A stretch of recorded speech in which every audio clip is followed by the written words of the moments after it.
Guys, I don't know what's going on, but something ain't right.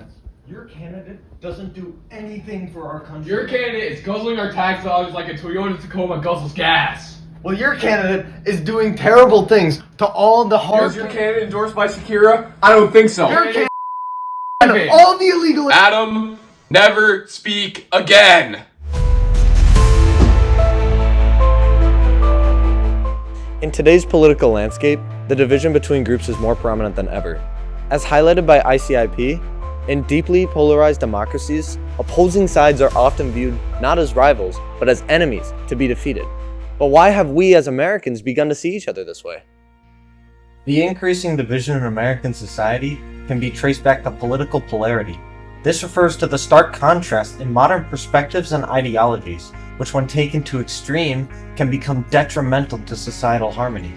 Consider the 2012 presidential election. Congratulations to you, Mr. President, on your anniversary. I'm sure this was the most romantic place you could imagine, here with me. So congratulations.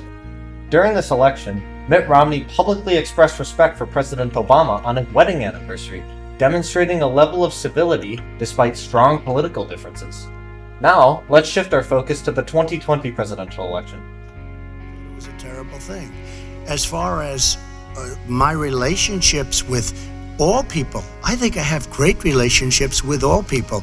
I am the least racist person in this room. Abraham Lincoln here is one of the most racist presidents we've had in modern history. He pours fuel on every single racist fire. I know more about wind than you do. It's extremely expensive. Vice President Biden to respond. I never said I oppose fracking. You said it on tape. I did. Show the tape. Put it on your website. I'll put it on. Put it on the website. The fact of the matter is he's flat lying.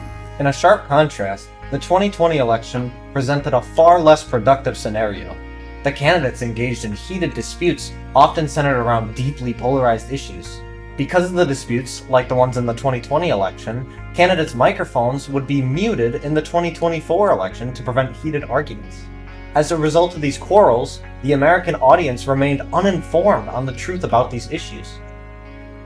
Today, it seems that individuals are more inclined to fight with others simply because they hold opposing political views, rather than engaging in respectful conversation.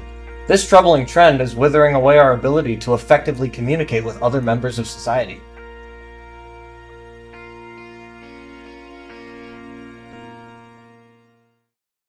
This is no longer about compromise or collaboration. We're witnessing what some scholars call effective polarization, a form of division where the other side isn't just seen as wrong, but they're seen as morally and fundamentally incorrect. America was built on unity, not division.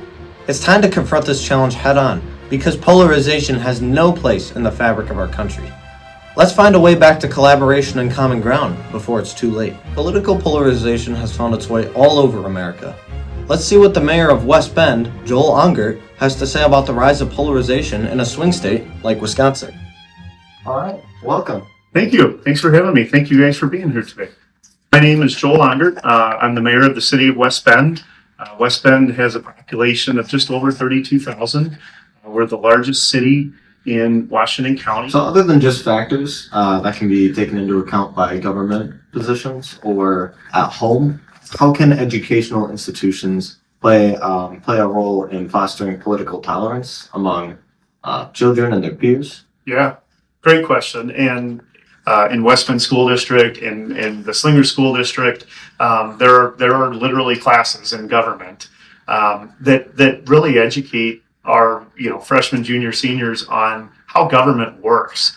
And I think those classes are so important. First of all, I don't think the teacher of those classes should be trying to push any sort of their own personal political views on students. That is not the role of the teacher.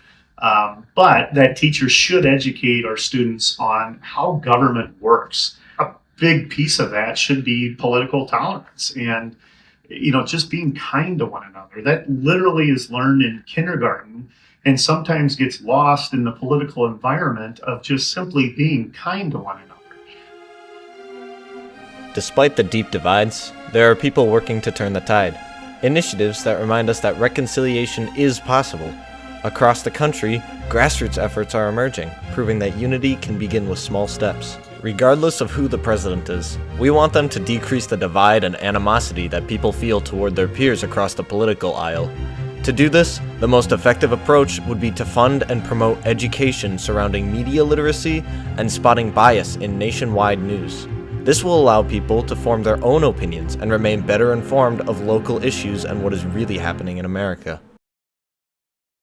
Political polarization may be tearing the United States apart, but the story is far from over.